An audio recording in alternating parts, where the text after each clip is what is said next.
Good morning.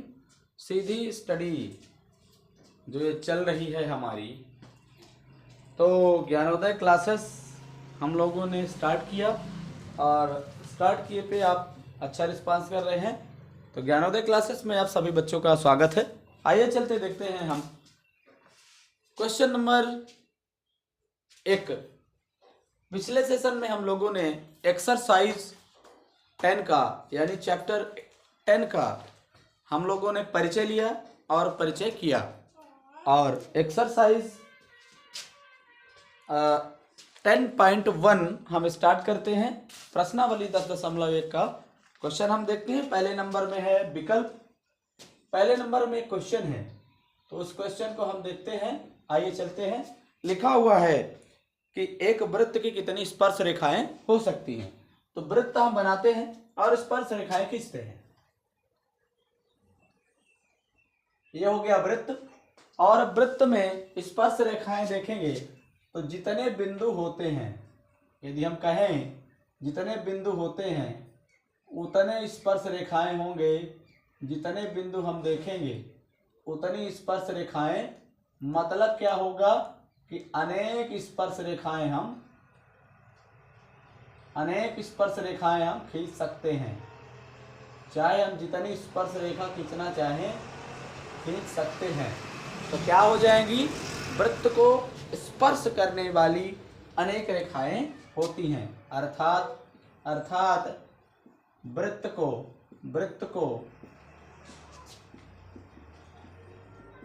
स्पर्श करने वाली अर्थात स्पर्श रेखाएं अनंत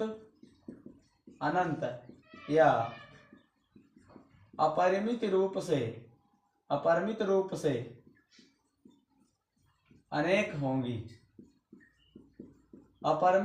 अनेक होंगी।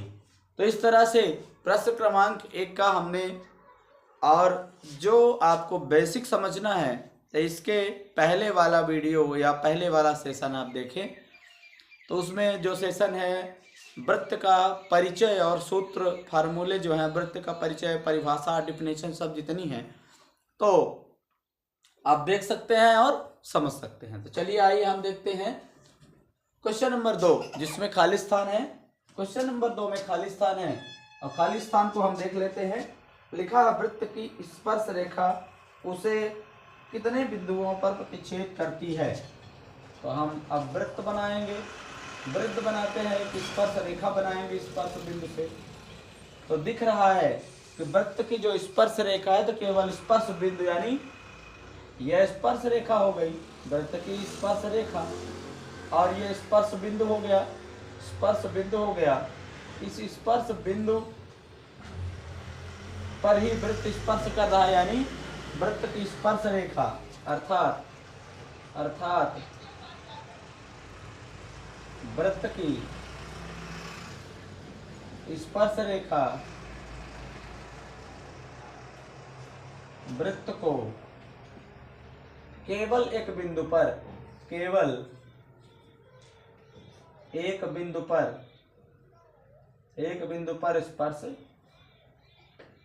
स्पर्श करती है। कितने बिंदु पर? केवल एक बिंदु पर, और इस बिंदु को क्या कहते हैं? स्पर्श बिंदु कहते हैं। दूसरा है वृत्त को 2 बिंदुओं पर प्रतिच्छेद करने वाली रेखा। तो आइए हम देखते हैं। यह वृत्त हो गया, ये दूसरे का फर्स्ट नंबर हो गया, पहला नंबर हो गया, और दूसरे का दूसरा देख लेते हैं। वृत्त को 2 बिंदुओं पर प्रतिच्छेद करे तो क्या हो जाएगी? 2 बिंदुओं को प्रतिच्छेद करे तो कौन सी रेखा है?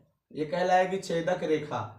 अर्थात वह रेखा जो वृत्त को 2 बिंदुओं पर प्रतिच्छेद करे उसे छेदक रेखा कहते हैं। अब दूसरे का तीसरा नंबर देख लेते हैं। तीसरा नंबर आइए देख लेते हैं। तीसरा कहता है एक वृत्त की समांतर स्पर्श रेखाएं हो सकती हैं। इसका कहने का मतलब है एक वृत्त की कितनी समांतर स्पर्श रेखाएं हो सकती हैं। तो चलिए हम ये स्पर्श रेखा एक बना लेते हैं। ये हो गई स्पर्श रेखा।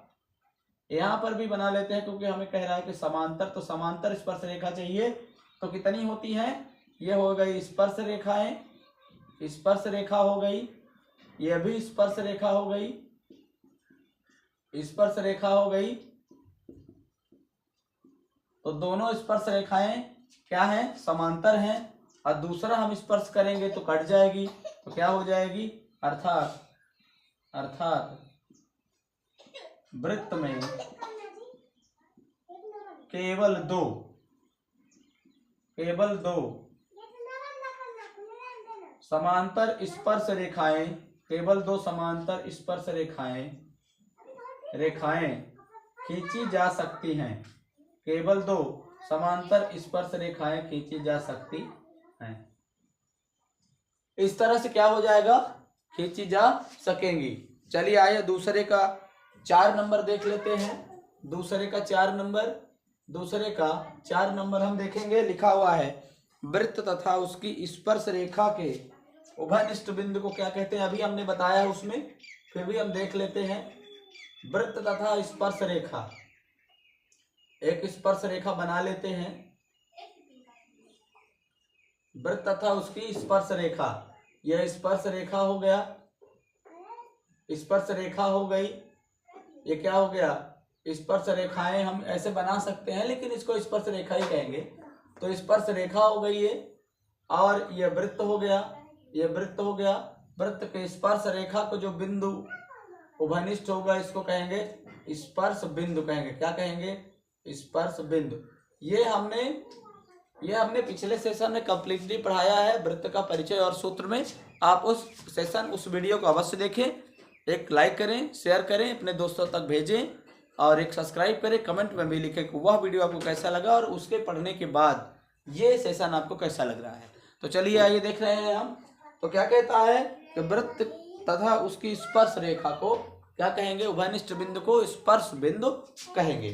तो चलिए हम आगे चलते हैं, देखते हैं। प्रश्न क्रमांक 2 तक हो गया, अब प्रश्न क्रमांक 3 देख लेते हैं और करते हैं आगे। चलिए आइए, तो हम ऐसे ही करते रहेंगे और इसको देखते रहेंगे। चलिए आइए देख लेते हैं प्रश्न क्रमांक 3।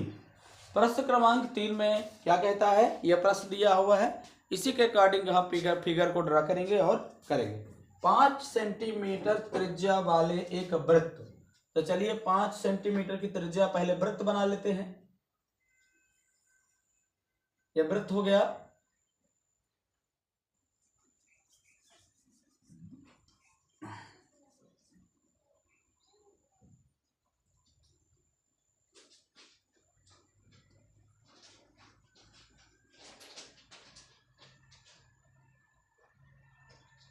ये हमारा वृत्त हो गया। और इस वृत्त में आप जैसे ही हम इसको सामान्य बनाते हैं, जैसे ही आपको कोई प्रॉब्लम हो तो आप राउंडर से बनाएंगे। थोड़ी चलिए एक बार फिर से बना ही लेते हैं। तो बनाएंगे तो क्या हो जाएगा, आगे हम देखते हैं।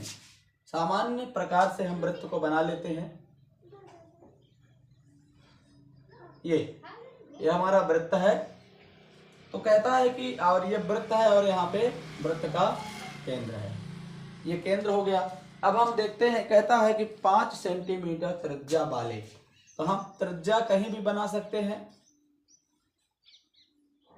तो बना दिए हम 5 सेंटीमीटर त्रिज्या, ठीक है।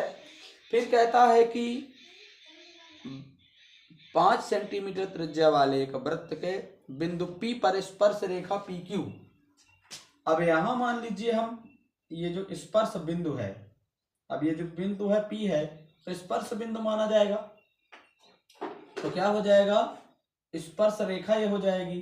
तो स्पर्श रेखा कैसे होगी, इस प्रकार से होगी। स्पर्श रेखा इस प्रकार से होगी। तो क्या कहता है, स्पर्श रेखा PQ। तो ये क्या हो जाएगा, ये क्या हो जाएगा, बिंदु Q। फिर कहता है केंद्र O से जाने वाली एक रेखा से बिंदु Q इस प्रकार मिलता है। ये केंद्र O कर दीजिए यहाँ, और इससे जाने वाली रेखा हम बनाएंगे ये, इससे जाने वाली रेखा क्या बना लेंगे हम, PQ। ये PQ हो गया। इस प्रकार मिलती है कि OQ बराबर 12 सेंटीमीटर होगा। O से Q की दूरी कितनी हो जाएगी, 12 सेंटीमीटर। ये हो गया। मतलब यहाँ से यहाँ तक की दूरी कितनी हो गई 12 सेंटीमीटर। ये दूरी तो हमारे पास 5 सेंटीमीटर त्रिज्या दी हुई है। तो हम क्या करेंगे इसमें क्या करेंगे, पीजीटी लगाएंगे पाइथागोरस प्रमेय से। हमारा त्रिभुज क्या बन गया, OPOQ बन गया। तो त्रिभुज POQ में क्या हो जाएगा, हमको करंट चाहिए। तो लंब बटे, ये लंब है ये आधार है, तो क्या हो जाएगा लंब बटे आधार। क्या हो जाएगा, क्या है हमारे पास, तो कर्ण का वर्ग हम पीजीटी से पाइथागोरस प्रमेय से ले लेंगे तो ज्यादा ठीक रहेगा। पाइथागोरस प्रमेय से हम जैसे ही लेते हैं तो क्या हो जाएगा, पाइथागोरस प्रमेय से स्टार्ट करेंगे तो हो जाएगा कर्ण का वर्ग बराबर लंब का वर्ग प्लस आधार का वर्ग हो जाएगा। और ये कर्ण हमारे पास कितना है, PQ है। तो क्या हो जाएगा, PQ का स्क्वायर इक्वल टू लंब कितना है हमारे पास, OP है। OP का वर्ग, आधार कितना है हमारे पास, OQ है। OQ तो OQ का वर्ग हो जाएगा। हम आगे जैसे ही PQ का वर्ग करते हैं, PQ का वर्ग बराबर OP का वर्ग कितना 5 है, तो 5 वर्ग, और OQ का कितना है 12 है, तो 12 का वर्ग हो जाएगा। इस तरह हम आगे चलेंगे, PQ का वर्ग निकालेंगे तो 5 का वर्ग 25 हो जाएगा, 12 का वर्ग 144 हो जाएगा।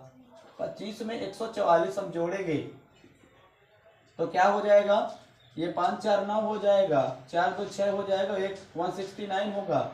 और PQ का जैसे वैल्यू निकालेंगे ये हो जाएगा 13 गुणे 13 रूट, सॉरी ये हो जाएगा 169 हो जाएगा।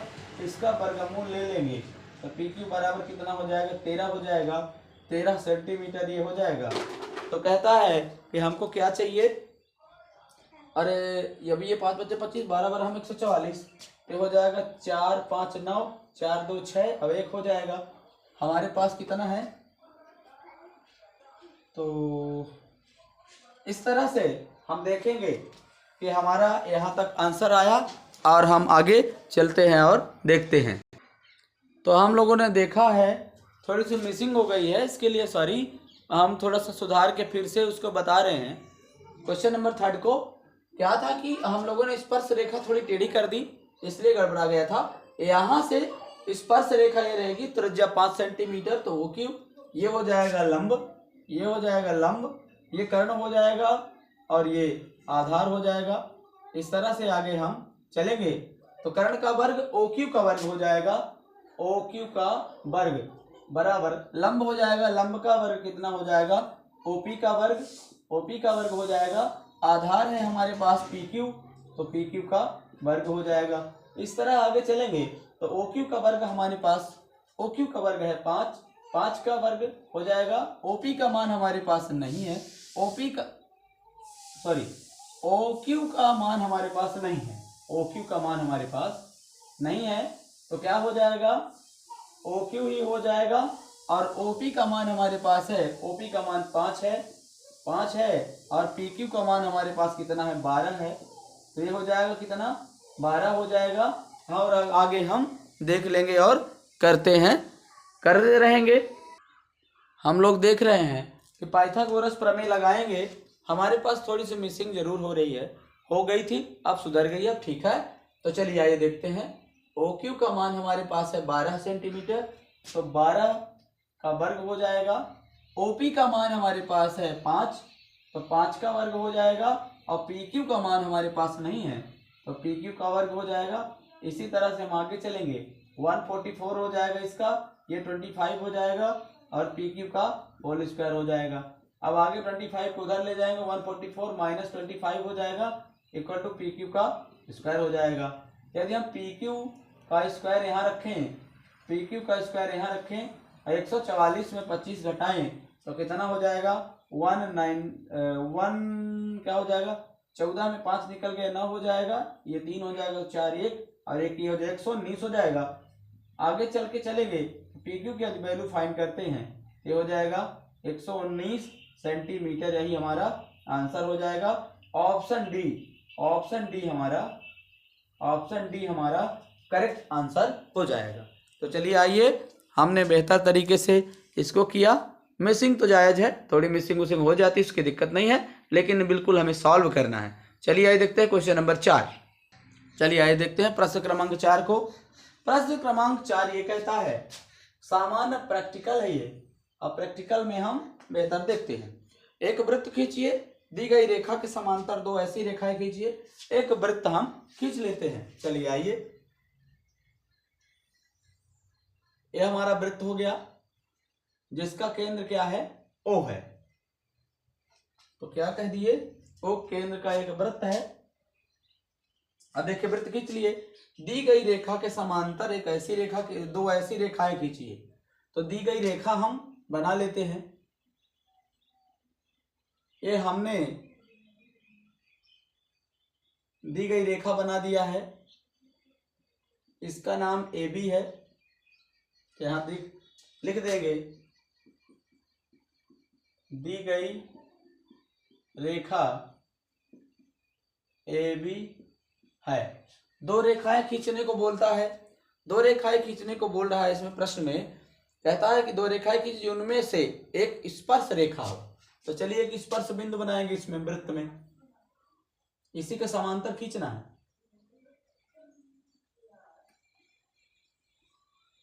स्पर्श रेखा ये हो गई, तो हम इसको कहेंगे CD, इसको CD कह देंगे। कहता है दूसरा कि क्या होगा, स्पर्श रेखा थोड़ा नजदीक से खींचते हैं।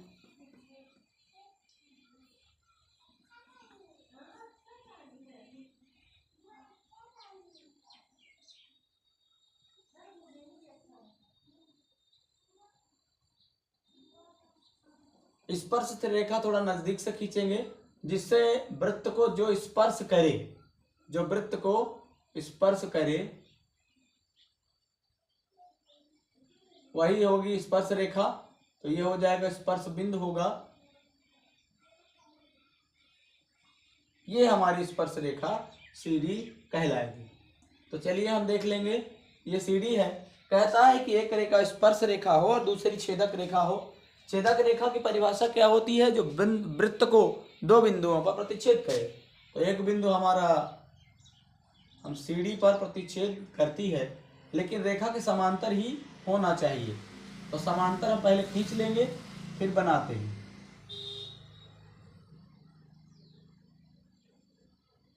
जिनका अंतर समान हो, तो स्पर्श छेदक बिंदु कौन कौन से हैं, दो बिंदु R और S हम यहाँ पे लिख देते हैं, और रेखा हमारी क्या है, DEF लिख देते हैं। तो क्या हो जाएगा, ये स्पर्श रेखा हो गई, ये स्पर्श रेखा हो गई, ये छेदक रेखा हो गई, ये छेदक रेखा हो गई, और ये हो गया दी गई रेखा हो गई। इस तरह से हम क्या करेंगे, हम जैसे प्रश्न कहता है उसी प्रकार से चित्र हम ड्रा कर लेंगे। चलिए, यदि सेशन अच्छा लगा हो एक लाइक करें, दोस्तों तक शेयर करें, अपने मित्रों तक, अपने दोस्तों तक शेयर करें, और कमेंट में बताएं कि आपको कैसा लग रहा है और आपकी तैयारी कैसे चल रही है। और चलिए आइए मिलते हैं नेक्स्ट सेशन में नई वीडियो के साथ, नई ऊर्जा के साथ, नई एनर्जी के साथ और नए उत्साह के साथ, और हम करते ही रहेंगे। और परीक्षा की तैयारी आप 100% करते रहिए। मिलते हैं नेक्स्ट सेशन में। जय हिंद, जय भारत।